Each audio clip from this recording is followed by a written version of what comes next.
स्वागत है फिर से एक बार आपका अपना प्यारा YouTube channel platform FMSC group discussion में। तो आज जो है फिर से स्टार्ट किया जाएगा जो सिलसिला दिया गया था इस होमवर्क के माध्यम से। यूथ कंपटीशन का जो सारा एग्जामों का जो पूछा हुआ सारा क्वेश्चन है वो होमवर्क के माध्यम से जो दिया जाता है और यह चैप्टर बाय चैप्टर करके पूछा हुआ है और इसको आगे बढ़ाने का काम जो है फिर से किया जा रहा है।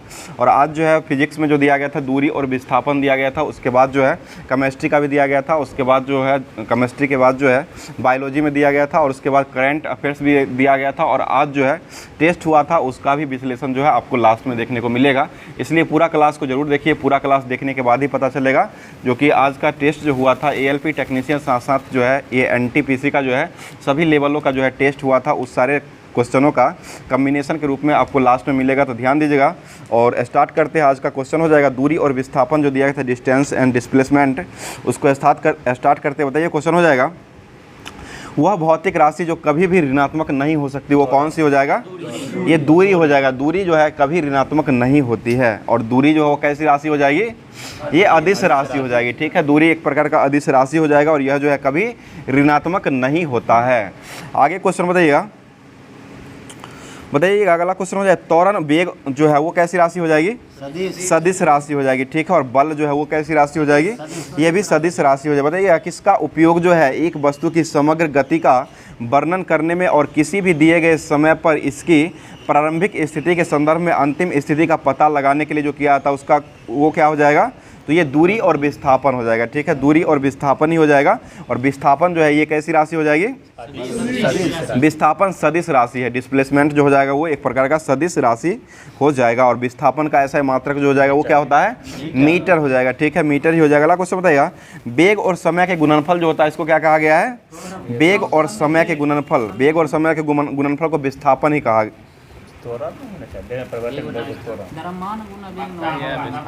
विस्थापन हो जाएगा। वेग और समय के गुणनफल को विस्थापन ही कहा था। ठीक है, दो बिंदुओं के बीच जो है किसी वस्तु द्वारा तय की गई लंबवत दूरी को ही विस्थापन कहते हैं और विस्थापन जो एक प्रकार का सदिश राशि हो जाएगा। आगे बताइएगा किसी वस्तु द्वारा तय की गई दूरी शून्य है तो वस्तु का विस्थापन जो है वो कितना हो जाएगा? वस्तु का विस्थापन भी शून्य हो जाएगा। ठीक है, वस्तु का विस्थापन भी शून्य हो जाएगा, यानी कि तय किया गया किसी वस्तु का तय की गई दूरी जो अगर शून्य होती है तो वो विस्थापन को भी शून्य कर देती है। आगे क्वेश्चन बताइए एक वस्तु को ऊपर की ओर फेंका जाता है तो 100 मीटर की ऊंचाई तक जाती है और फिर फेंकने वाले के पास जो वापस जो आ जाती है वो कैसे वापस आती है? किस विस्थापन से वापस आ जाती है? तो ये शून्य विस्थापन से वापस आ जाएगी। ठीक है, आगे क्वेश्चन बताइएगा जब एक प्रेक्षकों के सापेक्ष जो है समय के साथ वस्तु की स्थिति लगातार बदलती रहती है तो उसे क्या कहा गया है? उसको कहा जाता है वह गतिशील अवस्था में हो रही है, गतिशील अवस्था में चल रही है। अगला क्वेश्चन बताइए। क्वेश्चन हो जाएगा किसी वस्तु का त्वरण जो है इसके किसमें प्रति इकाई के समय में हुआ परिवर्तन को कहा जाता है? ये वेग। ठीक है, वेग में हुआ परिवर्तन की इकाई जो होता है इसको त्वरण कहा गया है और त्वरण एक्सीलरेशन हो जाएगा इंग्लिश में। और त्वरण का फॉर्मूला जो हो जाएगा वो v-u/t हो जाएगा और इसका एसआई मात्रक जो हो जाएगा वो मीटर प्रति सेकेंड स्क्वायर जो है वो त्वरण का एसआई मात्रक हो जाएगा। आगे बताइए फ्रेम के संदर्भ में जो समय का फंक्शन है वह वस्तु की स्थिति में परिवर्तन की दर जो होती है उसको क्या कहा गया है? उसे वेग कहा गया। फ्रेम के संदर्भ में जो वस्तु का समय का फंक्शन हो जाएगा जो कि वस्तु के स्थिति में परिवर्तन की दर जो होता है उसको वेग कहा जाता है। बताइए समय के साथ किसी वस्तु का वेग दिखाने वाले ग्राफ जो होता है उसको क्या कहा गया है? वेग समय ग्राफ कहा गया है। ठीक है, वेग समय ग्राफ कहा गया है। अगला क्वेश्चन बताइए और a बराबर dv/dt हो जाएगा, यही हो जाएगा। बताइए औसत चाल और औसत वेग के वस्तु की गति को दर्शाने का काम जो वो किसके द्वारा किया जाता है? यह जो दिए गए समय अंतराल के दौरान जो है वस्तु की गति होता है उसी को औसत चाल या औसत वेग कहा गया है। अगला क्वेश्चन बताइएगा और वेग चाल बराबर जो होता है वो क्या हो जाएगा? दूरी बट्टा समय हो जाएगा। ठीक है, दूरी बट्टा समय। कोई वस्तु एकांक समय अंतराल में जितनी विस्थापित होती है उसे उस वस्तु को क्या कहा गया है? उसे वेलोसिटी वेग कहा गया है। ठीक है, वेलोसिटी वेग कहा गया है, यानी कि वेग बराबर जो है विस्थापन बट्टे समय अंतराल भी होता है। अगला क्वेश्चन है एक भीड़ भाड़ वाली सड़क पर एक बस की गति जो होता है वो किस गति का उदाहरण हो जाएगा? ये असमान वृत्तीय गति का उदाहरण हो जाएगा। ठीक है, असमान वृत्तीय गति का उदाहरण हो जाएगा। अगला क्वेश्चन बताइएगा और इसमें जो है ये बताइए चाल दूरी और समय का सही संबंध जो हो जाएगा वो क्या हो जाएगा? एस बराबर जो होता है वो क्या हो जाएगा, डी बट्टे टी हो जाएगा। एस बराबर जो हो जाएगा वो डी बट्टे टी हो जाएगा। अगला क्वेश्चन बताइए, क्वेश्चन हो जाएगा यहाँ पर चाल जो होता है एस हो जाएगा, डी जो होता है वो दूरी हो जाएगा, और टी जो हो जाएगा वो समय अंतराल हो जाएगा। यानी कि चाल बराबर जो होता है दूरी बट्टा समय हो जाएगा, और चाल जो है वो कैसी राशि हो जाएगा, अदिश राशि हो जाएगा। ठीक है, और इसका ऐसा मात्रक मीटर प्रति सेकेंड हो जाएगा। बताइए तात्कालिक वेग और औसत वेग तब बराबर होता है जब वस्तु जो है किस अवस्था में रहती है, शून्य त्वरण के साथ जो है जब वस्तु रहती है तो तात्कालिक वेग और औसत वेग जो होता है वो बराबर हो जाएगा। आगे बताइए विस्थापन के परिवर्तन की दर जो होता है उसको क्या कहा गया है, उसे वेग कहा गया, और वेग में परिवर्तन की दर को क्या कहा गया है, त्वरण हो जाएगा। विस्थापन में परिवर्तन की दर को क्या कहा गया है, वेग हो जाएगा। ठीक है, वेग कहा गया। अगला क्वेश्चन है वेग जो होता है इसका जो विमीय सूत्र होता है वो क्या हो जाएगा, एल टी इनवर्स हो जाएगा, यानी कि मीटर पर सेकेंड हो जाएगा, तो एल टी इनवर्स जो हो जाएगा वो वेग का बीमा हो जाएगा। बताइए अगला क्वेश्चन हो जाएगा विस्थापन की परिवर्तन की दर जो होता है उसको क्या कहा गया है, उसे वेग ही हो जाएगा। बताइए यदि कोई वस्तु समान समय अंतराल में असमान दूरी तय करती है तो उसे क्या कहा गया है, उसको असमान गति ही कहा गया है। ठीक है, यदि कोई वस्तु जो है समान समय अंतराल में असमान दूरी को तय करता है तो उसको जो कहा गया है वो असमान गति ही कहा गया है। आगे बताइए किसी निर्दिष्ट दिशा में किसी वस्तु की गति जो होता है उसको क्या कहा गया है, उसे वेग कहा गया है। आगे, और वेग जो है वो कैसी राशि हो जाएगा, सदिश राशि। वेग सदिश होता है, चाल अदिश हो जाएगा, वेग जो होता है वो सदिश राशि हो जाएगा। आगे बताइए क्वेश्चन में कौन सी मात्रा जो है चाल के साथ जो है इसकी गति को निर्दिष्ट करने का काम करती है, तो ये वेग ही हो जाएगा। अगला क्वेश्चन बताइएगा एक निश्चित दिशा में बढ़ रही वस्तु की गति को वैज्ञानिक शब्दावली में किस पद के रूप में जाना जाता है, तो ये वेग के नाम से जाना, वेग के पद के रूप में ही जाना जाता है। बताइए समय के साथ विस्थापन में परिवर्तन की दर जो होता है इसको क्या कहा गया है, उसे वेग ही कहा गया। समय के साथ विस्थापन में परिवर्तन की दर जो होता है इसको वेग कहा गया है। आगे क्वेश्चन बताइए, क्वेश्चन हो जाएगा बताइए किस कोण से फेंके जाने पर कोई वस्तु जो है सर्वाधिक दूरी तक प्रक्षेपित होती है, ये 45 डिग्री हो जाएगा। ठीक है, और सर्वाधिक ऊंचाई का हो जाएगा तो वो 90 डिग्री हो जाएगा, और सर्वाधिक दूरी अगर पूछा जाएगा तो ये 45 डिग्री का कोण बनता है। इसका प्रास का सूत्र होता है यू स्क्वायर साइन 2 थीटा बट्टे जी हो जाएगा। ठीक है, यू स्क्वायर साइन 2 थीटा बट्टे जी हो जाएगा, यही प्रास हो जाएगा, इसको निकालने का फॉर्मूला हो जाएगा। आगे बताइए किसी प्रक्षेप वक्र यानी कि पथ जो होता है वो किस आकार का हो जाएगा, वो परवलय आकार का होता है। ठीक है, परवलय आकार का ही हो जाएगा। आगे बताइए वेग में परिवर्तन लगने वाला समय जो होता है वो क्या कहलाता है, वेग में परिवर्तन का लगने वाला समय जो हो जाएगा वो त्वरण हो जाएगा। त्वरण बराबर होता है वेग में परिवर्तन बट्टे समय जो हो जाएगा, इसको त्वरण यानी कि एक्सेलरेशन कहा जाता है। अगला क्वेश्चन में त्वरण बराबर जो हो जाएगा अंतिम वेग माइनस प्रारंभिक वेग, और बट्टे में जो होता है वो समय अंतराल होता है। इससे बहुत सारा न्यूमेरिकल आपको बनाया जाता है। अगला क्वेश्चन बताइए वेग में परिवर्तन की दर जो होता है इसको क्या कहा गया है, उसे त्वरण ही कहा गया है। ठीक है, और त्वरण कैसा मात्रक हो जाएगा, ये सदिश राशि जो है, त्वरण जो होता है सदिश राशि हो जाएगा। ठीक है, आगे क्वेश्चन नकारात्मक त्वरण जो है, इस नकारात्मक त्वरण में किसकी दिशा के विपरीत होता है, नकारात्मक त्वरण जो होता है वो किसके दिशा के विपरीत में होता है, तो ये वेग के दिशा के विपरीत में हो जाएगा। नकारात्मक त्वरण जो होता है वो वेग के दिशा के विपरीत में होता है। आगे क्वेश्चन में एक समान तल वाली एक सीधी सड़क पर नियत त्वरण पर दौड़ने वाली एक कार के संबंध में कौन सा कथन सत्य हो जाएगा, तो ऑप्शन सुन लीजिएगा। इसमें कार का त्वरण शून्य हो जाएगा, कार का वेग शून्य हो जाएगा, कार का त्वरण नियंत्रण बदल सकता है, और कार का वेग जो है नियंत्रण बदल सकता है। तो इसमें जो हो जाएगा कार का वेग जो है निरंतर बदल सकता है, यह जो है सही हो जाएगा। मतलब जब कोई वस्तु एक समान गति से गति कर रही होती है तो इसका त्वरण जो होता है वो क्या हो जाएगा, शून्य हो जाएगा। त्वरण शून्य, एक समान गति से अगर गति कर रही है तो इसका त्वरण का मान जो हो जाएगा वो शून्य हो जाएगा। आगे बताइए क्वेश्चन में एक कार का वेग जो है 5 सेकंड में 18 किलोमीटर प्रति घंटा से 36 किलोमीटर घंटा तक के समान रूप से बढ़ता है, तो इसका त्वरण जो होता है त्वरण क्या हो जाएगा, ये इसको 36 माइनस 18 गुने 5/18/5 कर दीजिएगा, आंसर आ जाएगा 1 मीटर प्रति सेकंड स्क्वायर हो जाएगा। यानी कि त्वरण बराबर होता है वेग में परिवर्तन बट्टा समय अंतराल हो, यही फॉर्मूला पर इसको निकाल सकते हैं, वेग में परिवर्तन बट्टे समय अंतराल हो जाए। तो वेग दिया हुआ है दोनों का घटा करके उसके बाद जो है उसको मीटर पर सेकंड में चेंज करके उसके बाद समय अंतराल से भाग दे दीजिएगा। आगे क्वेश्चन यही पर न्यूमेरिकल है, सारा क्वेश्चन है इस पर बन जाएगा। बताइएगा घनात्मक त्वरण का अर्थ जो होता है वो क्या हो जाएगा, घनात्मक त्वरण का अर्थ होता है वस्तु का वेग जो है बढ़ रहा है, वस्तु का वेग अगर बढ़ रहा है तो उसमें त्वरण जो हो जाएगा वो घनात्मक त्वरण हो जाएगा। आगे बताइए एक समान वेग से चलते हुए किसी वस्तु का त्वरण जो होता है वो क्या हो जाएगा, शून्य हो जाएगा, ठीक है। और त्वरण का बीमा जो हो जाएगा वो क्या होता है, LT इनवर्स 2 हो जाएगा। LT इसमें M नहीं होगा, LT इनवर्स 2 हो जाएगा, इसका त्वरण का बीमा हो जाएगा। आगे बताइए क्वेश्चन हो जाएगा, बताइए मंदता का अर्थ जो होता है वो क्या हो जाएगा, मंदता का अर्थ, ये ऋणात्मक त्वरण जो होता है उसी को मंदता कहा गया है, ठीक है। ऋणात्मक त्वरण जो होता है इसको मंदता कहा गया, मंदन कहा गया है।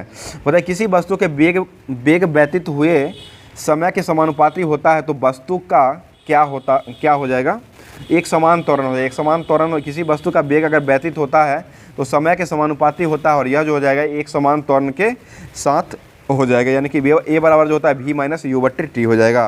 बताइए बल बट्टे द्रव्यमान जो हो जाएगा F/m जो होता है वो किसके बराबर हो जाएगा, ये त्वरण के बराबर ही हो जाएगा, ठीक है। ऐसे F बराबर ma होता है तो F/m अगर करेंगे तो ये त्वरण यानी कि एक्सेलरेशन के बराबर हो जाएगा। बताइएगा ऋणात्मक त्वरण होने पर किसी पिंड का वेग जो है वो क्या होता है, घट जाएगा, ठीक है। अगर किसी पिंड का वेग जो है, किसी पिंड का त्वरण जो है वो ऋणात्मक होता है तो इसका वेग जो हो जाएगा वो घट जाएगा। आगे बताइए क्वेश्चन, जब बताइए डैश एक वस्तु के प्रति इकाई समय में वेग में परिवर्तन की दर को कहा जाता है, तो ये त्वरण ही हो जाएगा, ठीक है। अगला क्वेश्चन बताइए मुक्त रूप से गिर रही किसी वस्तु का गति जो है वो किसका उदाहरण हो जाएगा, मुक्त रूप से गिर रही किसी वस्तु की गति जो है वो किसका उदाहरण हो जाएगा, तो ये समान त्वरित गति का उदाहरण हो जाएगा, ठीक है। समान त्वरित गति का उदाहरण हो जाएगा। आगे क्वेश्चन बताइए, क्वेश्चन हो जाएगा वेग समय ग्राफ की ढलान जो होता है इसको क्या कहा गया है, उसे भी त्वरण कहा गया है। वेग और समय ग्राफ की रेखा की ढलान जो होता है इसको त्वरण कहा गया है। बताइए मंदता का अर्थ जो होता है वो क्या हो जाएगा, मंदता का अर्थ जो हो जाएगा यानी घटती हुई चाल जो होता है इसको मंदता कहा गया है। तो आज जितना भी दिया गया था ये त्वरण का भी दिया गया था, ये सारा समाप्त कर दिया गया फिजिक्स में। अब अगला टॉपिक जो आपको देखने को मिलेगा, रेखीय गति का समीकरण जो है आपको आगे का टॉपिक जो होगा उसमें देखने को मिलेगा। तो अगला अब जो दिया गया था होमवर्क के माध्यम से केमिस्ट्री का, उसको देख लेते हैं, जो कि केमिस्ट्री में जो होमवर्क के माध्यम से दिया गया था इलेक्ट्रॉनिक विन्यास दिया गया था। इससे पहले जो है आपको परमाणु का कक्षा का स्तर जो है 2n² होता है, n कोष, जितना भी कोष होता है वो कोष में कितना इलेक्ट्रॉन रह सकते हैं, ये सारे पिछले क्लासों में करवा दिया गया है। अब जो है इलेक्ट्रॉनिक विन्यास जो है आज का होमवर्क के रूप में दिया गया था उसको करवाने का काम कर रहे हैं। बताइएगा क्वेश्चन हो जाएगा, बताइएगा 284 जो है वो इलेक्ट्रॉनिक दर्शाने वाला जो धातु हो जाएगा, ये कौन सा धातु हो जाएगा, 284 यानी कि 14 हो जाएगा। 14 जो हो जाएगा किसका हो जाएगा, ये सिलिकॉन का हो जाएगा, जो कि ये गैर धातु हो जाएगा। सिलिकॉन जो हो जाएगा ये अर्धचालक हो जाएगा। आगे क्वेश्चन, और इसका परमाणु क्रमांक जो हो जाएगा सिलिकॉन का कितना होता है, 14 हो जाएगा। बताइए किसी परमाणु के कक्षकों में इलेक्ट्रॉन की व्यवस्था जो होता है उसको जो दर्शाया जाता है उसको किससे दर्शाया जाता है, उसे ही इलेक्ट्रॉनिक विन्यास कहा जाता है। यानी कि इलेक्ट्रॉन कक्षकों में जो है इलेक्ट्रॉन की भरने की व्यवस्था जो होती है उसी को इलेक्ट्रॉनिक विन्यास कहा गया है। बताइएगा कार्बन के इलेक्ट्रॉनिक विन्यास में शामिल कोषों की संख्या जो है वो कुल कितना कोष हो जाएगा, 2 ही कोष होगा। इसमें 2 और 4 होता है तो कोष जो हो जाएगा वो 2 कोष ही हो जाएगा। बताइए बाह्यतम कोष में उपस्थित इलेक्ट्रॉन की संख्या जो होता है इसको क्या कहा गया है, उसे संयोजी इलेक्ट्रॉन कहा गया है, ठीक है। बाह्यतम कोष में जो है इलेक्ट्रॉन की संख्या जो होता है इसको संयोजी इलेक्ट्रॉन कहा गया है। आगे बताइए क्वेश्चन, हीलियम को छोड़कर के सभी नोबेल गैस जो होता है इसमें बाहरी कक्षा में कितने इलेक्ट्रॉन होते हैं, 8 इलेक्ट्रॉन होते हैं। यानी कि पूर्णतः जो है इसका जो कक्षक जो होता है वो भरा हुआ कक्षक होता है, जो कि हीलियम जो है एक अपवाद में आ जाएगा। बाकी सभी नोबेल गैस जो होता है इसमें सभी में भरा हुआ कोष रहता है। और इसको जो है किस आवर्त सारणी के किस वर्ग में रखा गया है, 18वें वर्ग में रखा गया है, ठीक है। 18वें वर्ग में रखा गया जिसका पूरा कोष जो है वो भरा हुआ होता है। बताइए क्वेश्चन, सर्वाधिक स्थिर या अक्रिय परमाणुओं के बाह्य कोष में जो है इलेक्ट्रॉन की संख्या जो होता है वो कितना हो जाएगा, वो 8 ही हो जाएगा। वही अक्रिय गैस हो जाएगा, जो कि स्थिर और अक्रिय परमाणु के बाह्यतम कोष में जो इलेक्ट्रॉन की संख्या होती है वो 8 ही होती है। आगे क्वेश्चन बताइए किसका 288 जो है वो किस समूह का तत्व हो जाएगा, ये 18वें समूह का तत्व हो जाएगा ये। और यह जो है यानी कि 18 इसका परमाणु संख्या भी हो जाएगा, और 18 जो हो जाएगा वो किसका हो जाएगा, ये आर्गन जो होता है इसका परमाणु संख्या जो हो जाएगा वो 18 हो जाएगा। आगे बताइएगा इलेक्ट्रॉनिक विन्यास 285 जो वो किसको दर्शाता है, ये फास्फोरस को दर्शाता है, जो कि फास्फोरस जो एक प्रकार का धात्विक तत्व हो जाएगा। और इसके बाह्यतम कक्षा में इलेक्ट्रॉन की संख्या जो होता है वो कितना हो जाएगा, ये 5 होता है। बाह्यतम कक्षा में 285 क्या हुआ, धातु न हुआ, फास्फोरस धातु है, 15 परमाणु संख्या है, धातु हो जाएगा। आगे क्वेश्चन बताइए।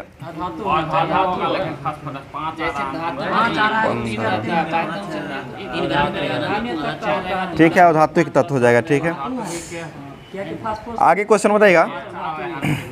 बताइए क्लोरीन जो है, ठीक है, क्लोरीन जो है, क्लोरीन जो हो जाएगा वो कैसा तत्व हो जाएगा? ये भी अधातु ही हो जाएगा। और क्लोरीन का जो संयोजक, ये इलेक्ट्रॉनिक विन्यास जो हो जाएगा वो कितना होता है?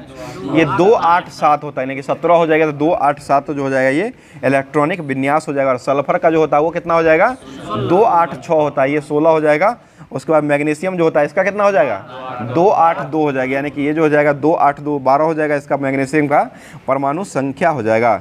बताइए इलेक्ट्रॉन की वह अधिकतम संख्या जो बाह्यतम कक्षाओं में रह सकते हैं वो कितना रह सकते हैं? 8 रही रखते हैं। ठीक है, 8 ही इलेक्ट्रॉन जो है बाह्यतम कक्षाशील जो होता है उसमें रह सकते हैं। आगे क्वेश्चन बताइएगा, यदि क्रिप्टॉन की परमाणु संख्या 36 होती है तो इसका इलेक्ट्रॉनिक विन्यास जो है वो कितना हो जाएगा? 288 उसके बाद 28188 हो जाएगा। 28188 जो हो जाएगा इसका ये इलेक्ट्रॉनिक विन्यास हो जाएगा। इसका परमाणु संख्या जो हो जाएगा वो 36 हो जाएगा। आगे बताइए क्वेश्चन 282 जो है वो किस तत्व के नाम से जाना जाता है?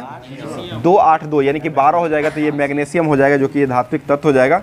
आगे बताइए पोटासियम की परमाणु संख्या जो हो जाएगा वो कितना होता है? 19 हो जाएगा। सोडियम की परमाणु संख्या जो होता है वो कितना हो जाएगा?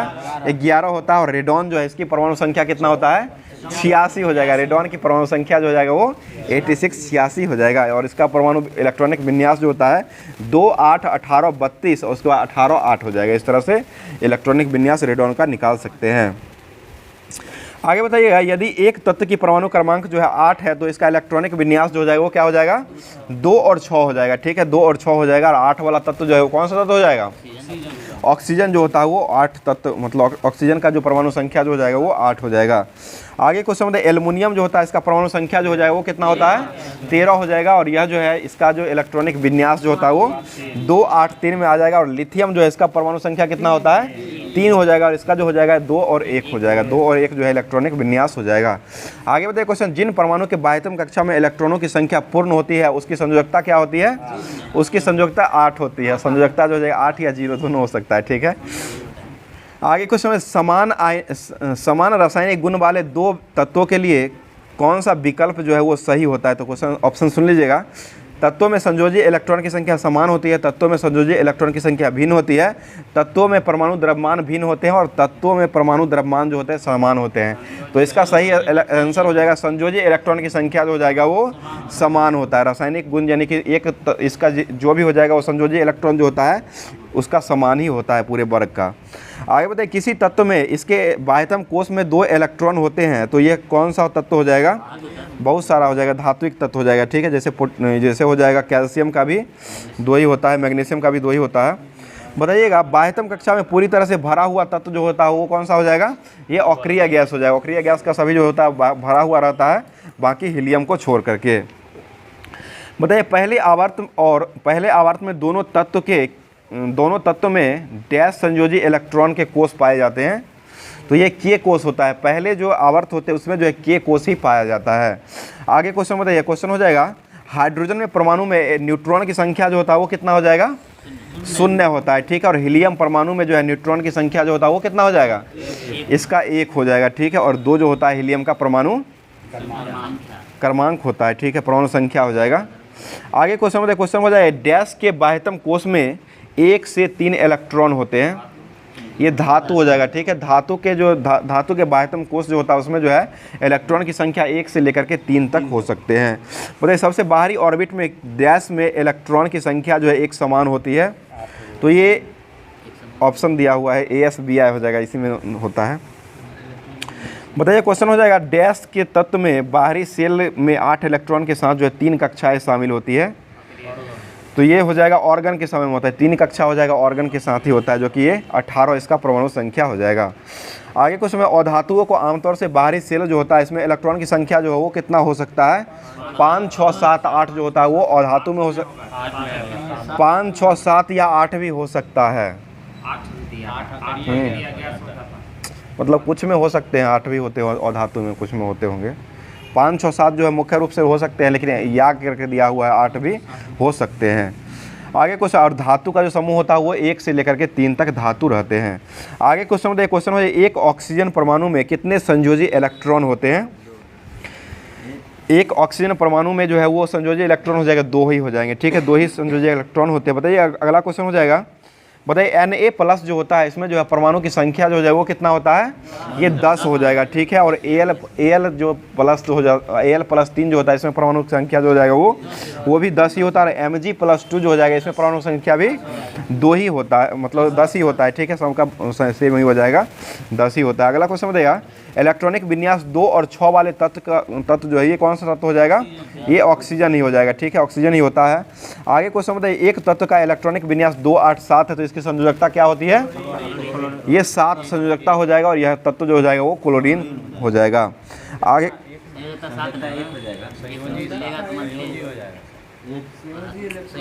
संयोजी इलेक्ट्रॉन जो होता है वो 7 हो जाएगा और इसका संयोजकता जो हो जाएगा वो 1 हो जाएगा, यानी कि मतलब 8 पूरा है, संयोजकता के लिए 8 पूरा कोष को पूरा आता है, 7 है तो उसमें 1 ही नहीं हो जाएगा, 1 हो जाएगा। आगे क्वेश्चन हो जाएगा, एल्युमिनियम परमाणु में इलेक्ट्रॉन का सही वितरण जो है, ये परमाणु संरचना एल्युमिनियम का जो होता है इलेक्ट्रॉनिक विन्यास वो कितना हो जाएगा, ये 2, 8, 3 हो जाएगा, 13 होता है तो 2, 8, 3 हो जाएगा।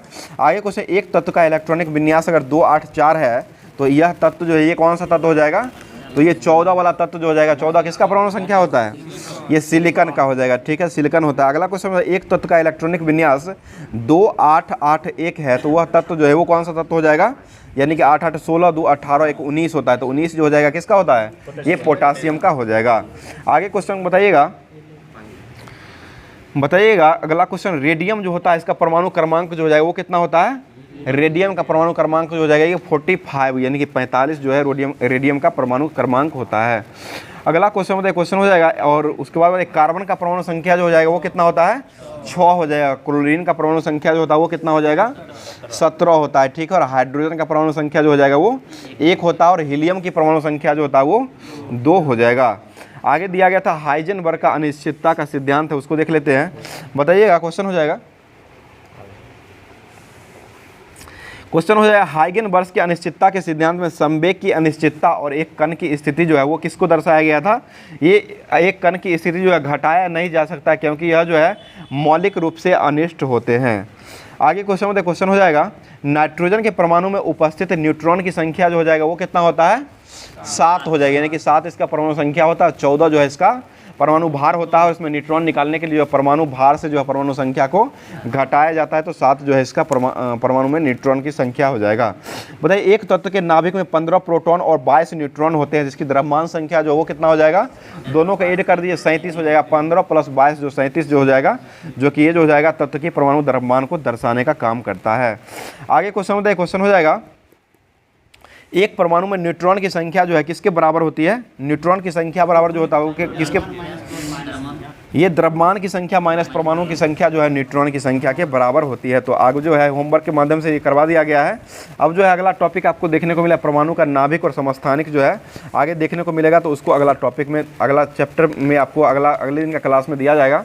तो अब जो होमवर्क के माध्यम से बायोलॉजी जो दिया गया था उसमें जो है उसमें जो बायोलॉजी का चैप्टर जैव विकास को समाप्त कर दिया गया है। अब जो है वर्गीकी हो जाएगा। उसके बाद जगत जो दिया गया सारा मोनेरा प्रोटिस्टा सभी जगत जो हो जाएगा उसमें समूह में बांटा जो गया है उसी को अब करवाने का काम करे। बताइएगा क्वेश्चन हो जाएगा, कौन सी जीवधारियों के वर्गीकरण का मूल इकाई माना गया है, ये जाति हो जाएगा, ठीक है। जाति जो कि मूल जीवधारियों के वर्गीकरण की मूल इकाई को माना गया है उसे ही स्पीसीज कहा गया है।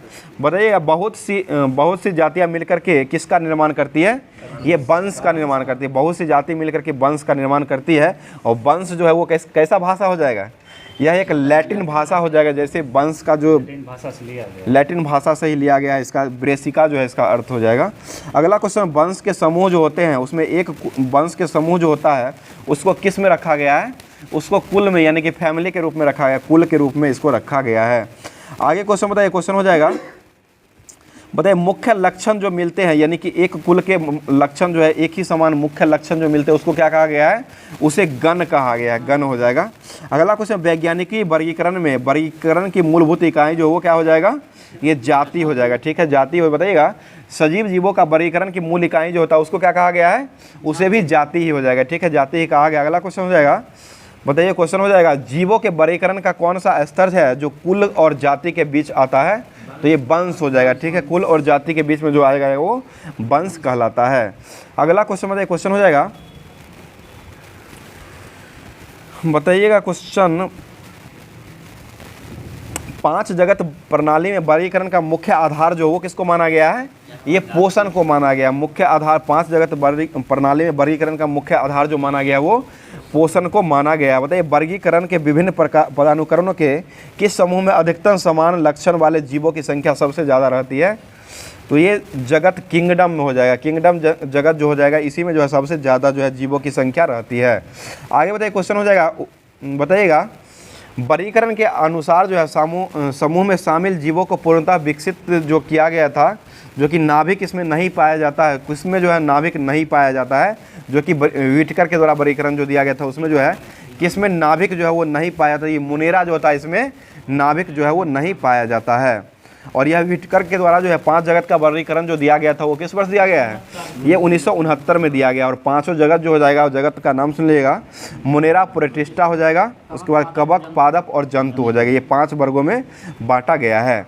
आगे क्वेश्चन बताइए, जीव जगत का 5 वर्गों का वर्गीकरण जो है वो 5 किंगडम का जो दिया गया था वो किसके द्वारा दिया गया है? ये व्हिटेकर के द्वारा ही दिया गया, ठीक है, व्हिटेकर ही हो जाएंगे। अगला क्वेश्चन बताइएगा, क्वेश्चन हो जाएगा, बताइए कौन सा नाइट्रोजन फिक्सिंग बैक्टीरिया के रूप में काम करता है? ये राइबोजियम हो जाएगा, ठीक है। राइबोजियम जो हो जाएगा एक प्रकार का नाइट्रोजन फिक्सिंग बैक्टीरिया के रूप में काम करता है। और यह किसके पौधे में पाया जाता है? ये दलहनी पौधे, ठीक है, दलहनी पौधे हो जाएगा, जैसे चना, मसूर, उड़द, मूंग, अरहर, ये सभी के पौधे में जो है राइजोबियम नामक जीवाणु पाए जाते हैं। बताइए दूध से दही में बदलने के जो बैक्टीरिया काम किया था वो किस बैक्टीरिया का उपयोग किया जाता है? ये लैक्टोबैसिलस हो जाएगा, ठीक है, लैक्टोबैसिलस जीवाणु का काम किया जाता है।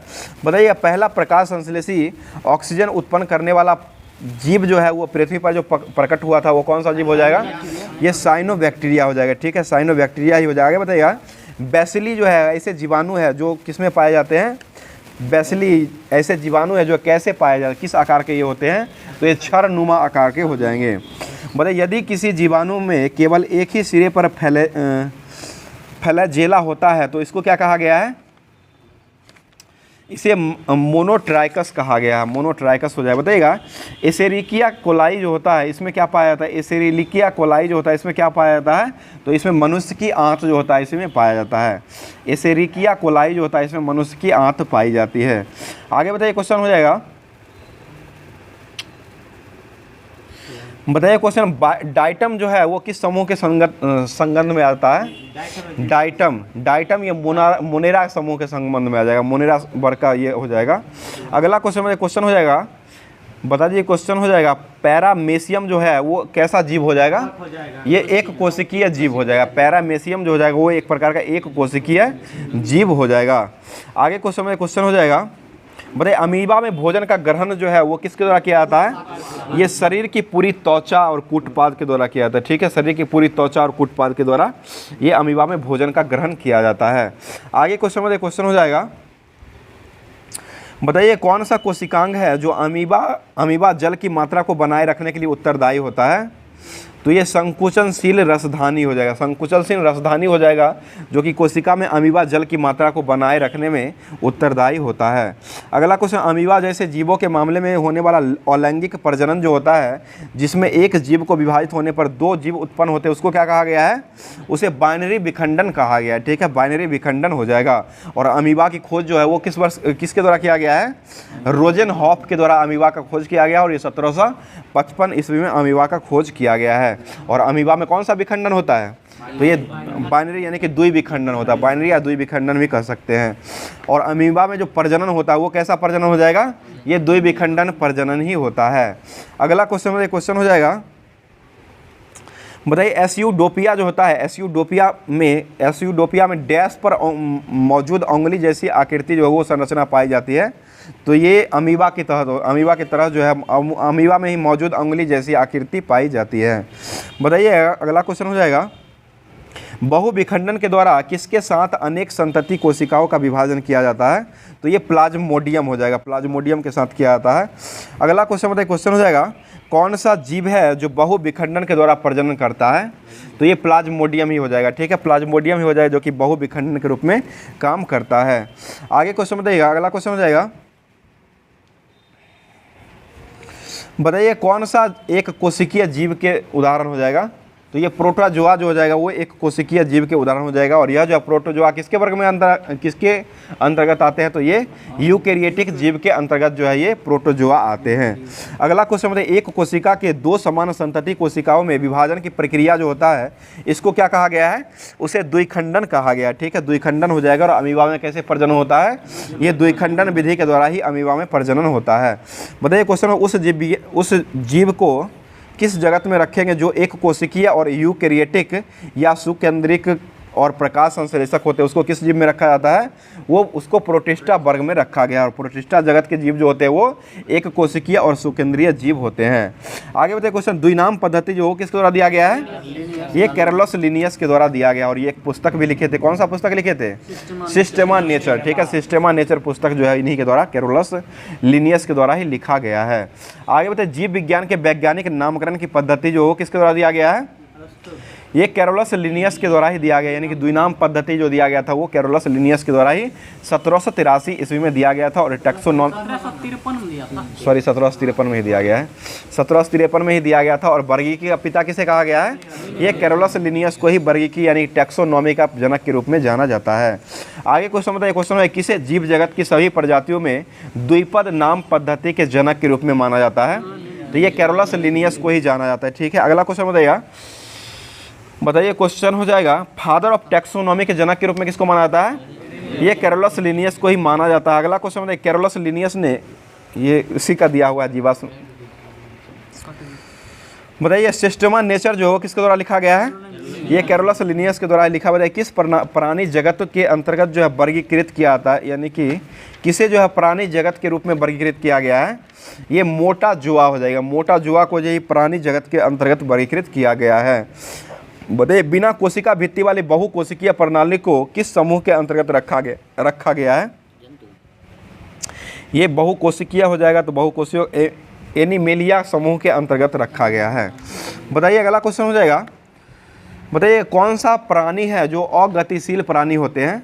ये पोरीफेरा संघ के जो जितने भी जंतु होते हैं वो अगतिशील जंतु होते हैं। बताइए क्वेश्चन, अगला क्वेश्चन हो जाएगा, डैश श्वसनी उत्सर्जक और परिसंचरण तंत्र वाले अंगों सहित होते हैं? तो ये स्पंज हो जाएगा। स्पंज जो होता है वो श्वसनी उत्सर्जक और परिसंचरण तंत्र वाले अंगों सहित होते हैं। बताइए जीव विज्ञान में स्पंज जो है वो एक प्रकार क्या हो जाएगा? स्पंज एक प्रकार का पशु हो जाएगा। ठीक है, एक प्रकार का पशु हो जाएगा। आगे बताइए अगला क्वेश्चन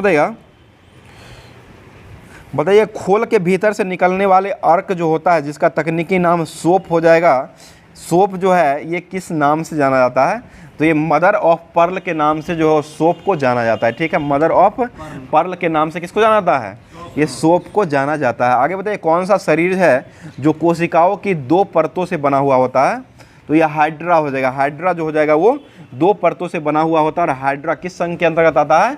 तो ये सिलिनटेट्रा वर्ग के अंतर्गत आ जाएगा। ठीक है, सिलिनटेट्रा वर्ग के अंतर्गत जो है वो हाइड्रा आता है। और हाइड्रा में जो है कैसा प्रजनन होता है? तो इसमें जो है अलैंगिक तथा लैंगिक दोनों प्रकार के प्रजनन जो होता है वो हाइड्रा में होता है। आगे बताइए कौन सा जीव है जो पुनर्जनन और मुकुलन द्वारा प्रजनन करता है? तो यह हाइड्रा ही हो जाएगा। ठीक है, हाइड्रा जो हो जाएगा ये पुनर्जन्म और मुकुलन के द्वारा ही प्रजनन करता है। अगला क्वेश्चन बताइए कौन सा मुकुलन के द्वारा प्रजनन करता है? तो ये हाइड्रा ही हो जाएगा। ठीक है, अगला क्वेश्चन बताइए, क्वेश्चन हो जाएगा सब तो उसी का दिया हुआ है, उल्टा पुल्टा हो गया। तब जो है जितना भी दिया गया था ये यूथ कंपटीशन का फिजिक्स केमिस्ट्री और बायो का होमवर्क के माध्यम से इसको समाप्त कर दिया गया है। अब जो है आपको मिलेगा जो कि करंट अफेयर्स जो दिया गया था अप्रैल माह भी चलाया जा रहा है उसको क्वेश्चन देखते बताइएगा। खुबानी खिलना महोत्सव 2024 में जो मनाया गया है वो कहाँ मनाया गया है? ये लद्दाख में मना। भारतीय तटरक्षक बल ने कहाँ में जलीय केंद्र का उद्घाटन किए हैं? ये तमिलनाडु में किया गया। अगला क्वेश्चन बताइए, जॉन टिन्सवुड ने को दुनिया का सबसे उम्रदराज जीवित व्यक्ति घोषित किया गया। ये किस देश के हो जाएंगे? ये ब्रिटेन के हो जाएंगे। अगला क्वेश्चन बताइएगा, बूथ राफ्ता वेबसाइट जो लॉन्च किया गया है वो किस राज्य के द्वारा लॉन्च किया गया है? ये पंजाब के द्वारा लॉन्च किया। पंजाब के मतदाताओं के बीच जो चुनावी संबंधी जो है जानकारी करने के लिए बूथ राफ्ता ऐप को जो है वो लॉन्च किया गया है। आगे बताइए, जर्मनी लोकतंत्र पुरस्कार जो किसको दिया गया है? यूलिया नबलैना को दिया गया। यूलिया नबलैना जो हो जाएंगे इनको जर्मनी लोकतंत्र पुरस्कार दिया गया है। बताइए मिराज शहर से बने सितारा और तानपुरा का जीआई टैग जो किस राज्य को दिया गया है? ये महाराष्ट्र को मिला है। ठीक है, भारत ने किस देश के सीतवे बंदरगाह का प्रचलन का नियंत्रण में शामिल कर लिया है? ये म्यांमार में किया गया, ठीक है। म्यांमार सीतवे बंदरगाह म्यांमार में ही हो जाएगा। बताइए माउंट एवरेस्ट से कचरा इकट्ठा करने के लिए कौन सा देश के द्वारा अभियान चलाया गया है? ये नेपाल के द्वारा हो जाएगा। बताइए भारतीय सेना ने किस देश से पोर्टेबल ईगला एस वायु रक्षा प्रणाली से मिलाया है? ये रूस से हो जाएगा। बताइए किस देश ने रूस के सर्वाधिक कच्चे तेल का आयात किया है? ये चीन हो जाएगा, ठीक है। बताइए किस देश ने नई स्वर्ण समर्पित मुद्रा को पेश किया है? ये जिम्बाब्वे। जिग जो लॉन्च किया गया था, जिग मुद्रा जो है वो जिम्बाब्वे के द्वारा ही लॉन्च किया गया है। बताइए भारत और किस देश ने सुरक्षा चुनौतियों का आकलन करने के लिए आतंकवाद पर विचारों का आदान प्रदान करवाया है? ये कजाकिस्तान हो जाएगा। अगला क्वेश्चन बताइएगा मोंटे कार्लो मास्टर्स मुख्य ड्रॉ मैच खेलने वाले पहले भारतीय खिलाड़ी कौन बने हैं? ये सुमित नांगल हो जाएंगे। बताइए गणगौर महोत्सव कहाँ मनाया गया है? ये राजस्थान में मनाया। बताइए कौन सा देश जो है हेपेटाइटिस के मामले में शीर्ष पर रहा है? ये चाइना हो जाएगा। आगे बताइएगा इसरो की टीम ने किस मिशन के लिए जॉन एल जैंक स्विगर्ट जूनियर पुरस्कार के लिए चुना गया है? ये चंद्रयान 3 के लिए हो जाएगा। और इसरो के द्वारा चंद्रयान 4 को जो है वो कब लॉन्च किया जाएगा? ये 2028 में ये लॉन्च करने का जो है ये योजना इसरो के द्वारा बनाया जा रहा है। आगे बताइए किस देश ने पहली बार अपनी जहाज आधारित रक्षा प्रणाली सी डोम को तैनात किया है? ये इजराइल के द्वारा किया गया। अगला क्वेश्चन बताइएगा किसे राष्ट्रीय महिला हॉकी कोच नियुक्त किया गया है? ये हरिंदर सिंह को चुना गया है। बताइए लक्षद्वीप में शाखा खोलने वाला निजी बैंक जो वो कौन बना है? ये HDFC बैंक बन चुका है। बताइए भारत और किस देश के बीच जो है संयुक्त सैन्य अभ्यास डस्टलिक का आयोजन किया गया है? ये उज्बेकिस्तान के साथ किया गया। बताइए ब्रिटेन ने किस देश की अपनी पहली महिला उच्चायुक्त लिंडी कैमरून को नियुक्त किया है? ये भारत के लिए नियुक्त किया गया। बताइए वैश्विक साइबर अपराध सूचकांक में कौन सा देश जो है शीर्ष पर रहा है? ये रूस हो जाएगा, रूस रहा है। बताइएगा T20 क्रिकेट में 7000 या उससे अधिक रन बनाने वाले 8वें भारतीय बल्लेबाज जो वो कौन बने हैं? ये स्काई बन चुके हैं, सूर्य कुमार यादव बन चुके हैं। और अभी वर्तमान में महिला T20 वर्ल्ड कप का आयोजन कहाँ किया जा रहा है? ये UAE में किया जा रहा है, ठीक है। UAE में किया जा रहा है। रात का मैच भी हुआ था जो कि न्यूजीलैंड जीत गया था, भारत को ही हरा दिया था। आगे बताइए क्वेश्चन हो जाएगा एशियाई कुश्ती चैंपियनशिप 2024 का आयोजन जो वो किस देश में किया गया है? ये किर्गिस्तान में किया गया है। किर्गिस्तान ने किसको दर्जा दिया था? ये हिम तेंदुआ को जो है मतलब दर्जा दिया था किर्गिस्तान के द्वारा। बताइए हुरून ग्लोबल यूनिकॉर्न इंडेक्स 2024 में शीर्ष पर कौन सा देश रहा है? ये अमेरिका हो जाए। बताइए किस राज्य को गोंड पेंटिंग का GI टैग मिला है? ये मध्य प्रदेश को ही दिया गया है, ठीक है, मध्य प्रदेश को ही दिया गया है। बताइए अगला क्वेश्चन है किस देश ने अंगारा A5 रॉकेट का सफल परीक्षण किया है? ये रसिया के द्वारा किया गया। बताइए अडानी ग्रीन ने कहाँ में दुनिया का सबसे बड़ा नवीकरणीय ऊर्जा पार्क को बनाया है? ये गुजरात में बनाया गया है। आगे बताइए डिजिटल सेवाओं को निर्यात में किसने चीन को पीछे छोड़ दिया है? ये भारत ने छोड़ दिया। अगला क्वेश्चन किसे विश्व साहित्यिक पुरस्कार दिया गया है? ये ममता जी सागर को दिया गया और ये कन्नड़ के कवि हो जाएंगे। आगे बताइए क्वेश्चन हो जाए किस राज्य में पोइला बैसाख महोत्सव मनाया गया है? किस देश में मनाया गया है? तो ये बांग्लादेश में मनाया है। बांग्लादेश में जो पोइला बैसाख महोत्सव मनाया गया है।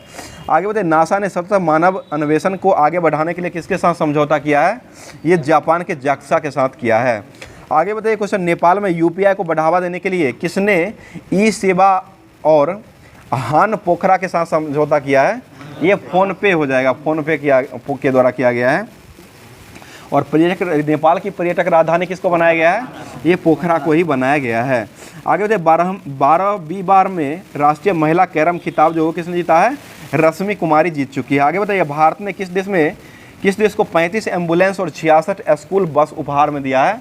ये नेपाल को ही दिया है, ठीक है, नेपाल को ही दिया। आगे बताइएगा किस देश के बैडमिंटन खिलाड़ी जोनास्टी क्रिस्टी ने एशियाई बैडमिंटन का खिताब जीत लिया है? ये इंडोनेशिया का हो जाएगा। बताइए 500 T20 छक्का लगाने वाले पहले भारतीय कौन बने हैं? ये रोहित शर्मा हो जाएंगे, हिटमैन ही हो जाएंगे, जो कि छक्का के मामले में जो है सबसे आगे जो रहते हैं ये रोहित शर्मा ही रहते हैं। आगे क्वेश्चन बताइए किसने एशियन AM ट्यूरिंग अवार्ड को जीत लिया है? ये AB बिगडर्सन के द्वारा जीता गया है। बताइए किस देश के दीपेंद्र सिंह एरी ने एक ओवर में 6 छक्के लगाने का रिकॉर्ड बनाया है? ये नेपाल के द्वारा लगाया गया। बताइए केंद्र सरकार की ग्रीन क्रेडिट योजना लागू करने में कौन सा राज्य जो है शीर्ष पर रहा है? ये मध्य प्रदेश रहा है। तो अब जो है होमवर्क के माध्यम से सारा चीज़ को समाप्त कर दिया गया है। अब जो है आज का टेस्ट जो हुआ है उसका क्वेश्चन को करवाने का काम कर रहे हैं। बताइए क्वेश्चन हो जाएगा बताइए ऑपरेशन दुर्गा का प्रारंभ जो है वो किस वर्ष हुआ है? ये 2017 14 अप्रैल 2017 को ये किया गया और ये ऑपरेशन दुर्गा का संबंध जो है किस राज्य से हो जाएगा? ये पश्चिम बंगाल से हो जाएगा, ठीक है, पश्चिम बंगाल के द्वारा ही किया गया है। बताइए गूगल याहो जो है वो एक प्रकार क्या हो जाएगा? ये सर्च इंजन, गूगल याहो और बैडू, ये बिंदु, ये सभी जो हो जाएगा एक प्रकार का सर्च इंजन हो जाएगा। बताइए एशिया पावर इंडेक्स 2024 में भारत का स्थान जो वो कौन सा रहा है? ये तीसरा रहा। और फायर पावर में भारत का स्थान जो है वो कौन सा हो जाएगा? वो चौथे क्रम का हो जाएगा। अगला क्वेश्चन बताइए, क्वेश्चन हो जाएगा टेलीविजन का आविष्कार करने वाले वैज्ञानिक जो हो जाएंगे वो जेएल वेयर्ड हो जाएगा। टीवी दिवस कब मनाते हैं? 24 मार्च को जो है टीवी दिवस के रूप में मनाया जाता है। आगे बताइए परमाणु पायल का प्रयोग जो वो कहाँ में किया जाता है? ये परमाणु त्वरण में किया जाता है। परमाणु त्वरण में जो है परमाणु पायल का प्रयोग किया जाता है। अगला क्वेश्चन एक्सरे का आविष्कार जो हो किसके द्वारा किया गया है? ये रोएंटजेन के द्वारा किया गया। बताइए पराग कण जो होते हैं वो कितने प्रकार के होते हैं? ये 2 प्रकार के होते हैं, एक स्वपरागन होते हैं और एक परपरागन होते हैं, ठीक है। अगला क्वेश्चन बताइए सोडियम बाइकार्बोनेट का वाणिज्य नाम जो है वो क्या हो जाएगा? ये खाने वाला सोडा या बेकिंग सोडा उसे कहा था और इसका सूत्र जो हो जाएगा वो NaHCO3 हो जाएगा। और बेकिंग सोडा का रासायनिक सूत्र क्या होता है? Na2CO3 हो जाएगा और 10H2O लगता है और इसमें जो है सोडियम कार्बोनेट जो है इसका रसायन ये नाम हो जाएगा। आगे क्वेश्चन बताइए हृदय से शरीर की ओर रक्त ले जाने वाली रक्त वाहिनी को क्या कहते हैं? उसे धमनी कहा जाता है, ठीक है, धमनी हो जाएगा। बताइए पवन का देश जो हो किसको कहा गया है? ये डेनमार्क को कहा गया, पवन का देश कहा गया है, पवन चक्की का भूमि, ठीक है, डेनमार्क को ही कहा गया है। और उसके बाद जो है नहरों का देश जो वो किसको कहा गया है? वो पाकिस्तान को नहरों का देश कहा गया है, ठीक है। और ये नदी का देश जो वो बांग्लादेश को कहा गया है। बताइए वायुमंडल में सबसे प्रचुर अक्रिय गैस जो है वो कौन पाई जाती है? आर्गन हो जाएगा। और सबसे अधिक यौगिक बनाने वाला तत्व जो है वो कौन होता है? ये जेनॉन हो जाएगा। वायुमंडल में कौन सा अक्रिय गैस नहीं पाया जाता है? ये रेडॉन जो है वो वायुमंडल में नहीं पाया जाता है। बताइए छोटी माता जो है वो किससे होता है? ये वायरस से होने वाला रोग हो जाएगा। प्लेग जो है वो किससे फैलता है? ये प्लेग और हैजा ये जीवाणु के कारण फैलता है, ठीक है। और क्षय रोग जो होता है यानी कि टीबी जो होता है वो भी जीवाणु से ही फैलता है। बताइए भारत के स्वतंत्रता के संदर्भ में डिकेन एजुकेशन सोसाइटी नामक संस्था की स्थापना जो किसके द्वारा किया गया है? ये बाल गंगाधर तिलक के द्वारा किया गया। बताइए मेरे पास जो है खून पसीना और आंसू के अतिरिक्त जो है कुछ भी नहीं है और ये भारत को देने के लिए हमारे पास जो इसके अलावा कुछ नहीं है, ये किसने कहा था? ये विंस्टन चर्चिल के द्वारा कहा गया है। आगे बताइए विद्युत चुंबकीय प्रेरण की खोज जो वो किसके द्वारा किया गया है? ये माइकल फैराडे के द्वारा किया गया है, ठीक है। बताइएगा ट्रांसफार्मर का आविष्कार जो वो किसके द्वारा किया गया था?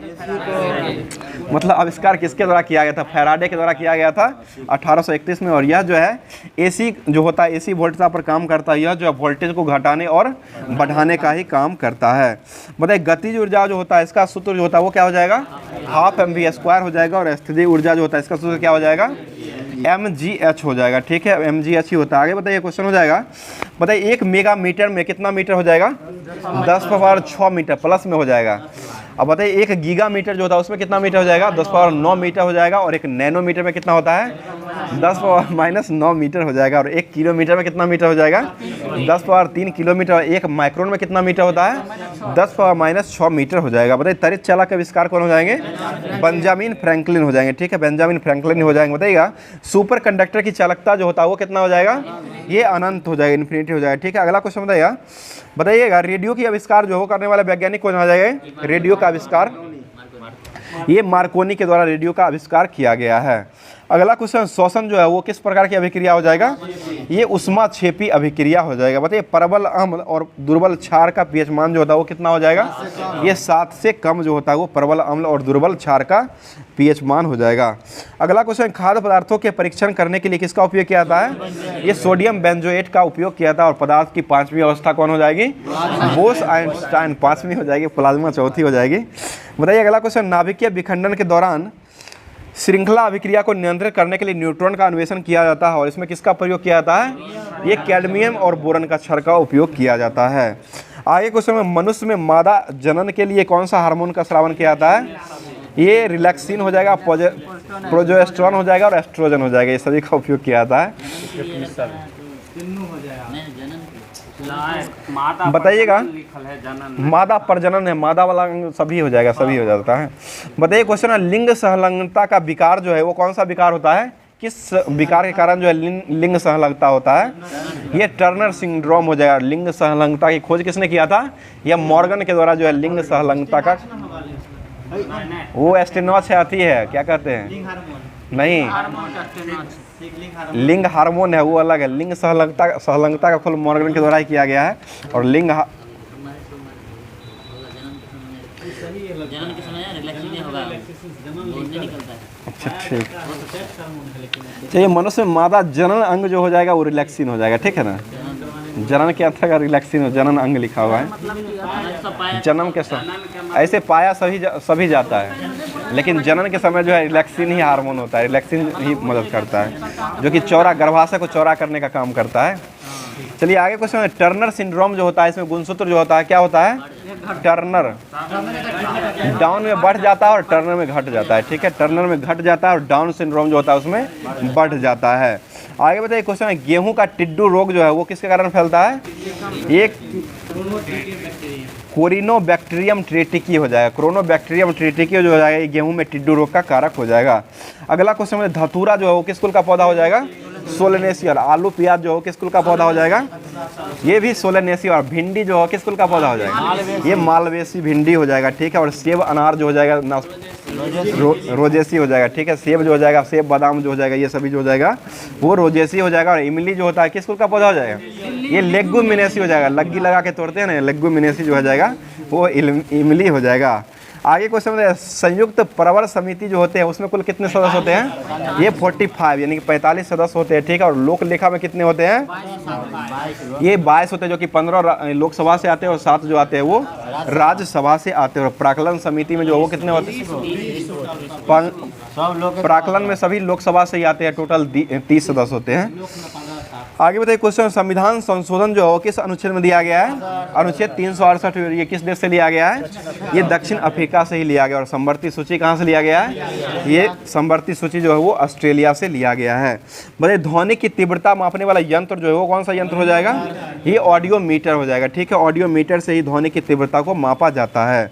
बताइए अभी वर्तमान में जो संपन्न हुए पेरिस पैरा ओलंपिक खेल 2024 में कुल कितना पदक भारत ने जीत लिया है, 29 पदक के साथ कौन सा स्थान रहा है, 18वें स्थान पर रहा है, ठीक है। और ओलंपिक जो हुआ था 2024 में, इसमें भारत ने कुल कितना पदक जीता था, 6 पदक के साथ कुल कितना स्थान रहा था, 71वें नंबर पर रहा था, ठीक है। आगे बताइएगा अभी वर्तमान में कितने व्यक्तियों को 2024 में रमन मैग्सेसे पुरस्कार दिया गया है, ये 4 व्यक्तियों को दिया गया। और रमन मैग्सेसे पुरस्कार किस देश के द्वारा दिया जाता है, ये फिलीपींस के द्वारा दिया, फिलीपींस के राष्ट्रपति के नाम पर ही दिया जाता है, ठीक है। अगला क्वेश्चन बताइए, अभी वर्तमान में शिखर धवन ने सभी इंटरनेशनल खेल से संन्यास ले लिए हैं, तो यह किस खेल से संबंधित हो जाएंगे, ये क्रिकेट से संबंधित हो जाएंगे। अगला क्वेश्चन बताइए, कौन सा राष्ट्रीय चैंपियनशिप जीतने वाली प्रथम भारतीय महिला रेसलर बनी है, ये डायना पुडोलो हो जाएगी, ठीक है, डायना पुडोलो हो जाएगी। अगला क्वेश्चन बताइए, क्वेश्चन हो जाएगा,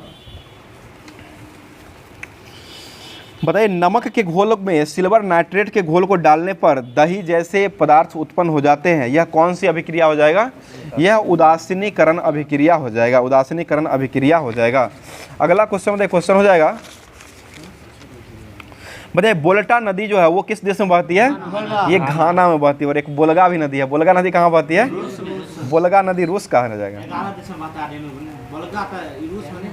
बोलगा यूरोप की नदी हो जाएगी ना, यूरोप का नदी हो जाएगी, ठीक है। अगला क्वेश्चन बताइए, क्वेश्चन हो जाएगा, डीसीएम ट्रॉफी का संबंध जो वो किस खेल से हो जाएगा, ये फुटबॉल से ही हो जाएगा। अगला क्वेश्चन बताइएगा, बताइए किस सुंदरी को मिस यूनिवर्स इंडिया 2024 का खिताब जीत लिया है, ये रिया सिंघा हो जाएगी, ठीक है, रिया सिंघा। ये रिया सिंघा जो है,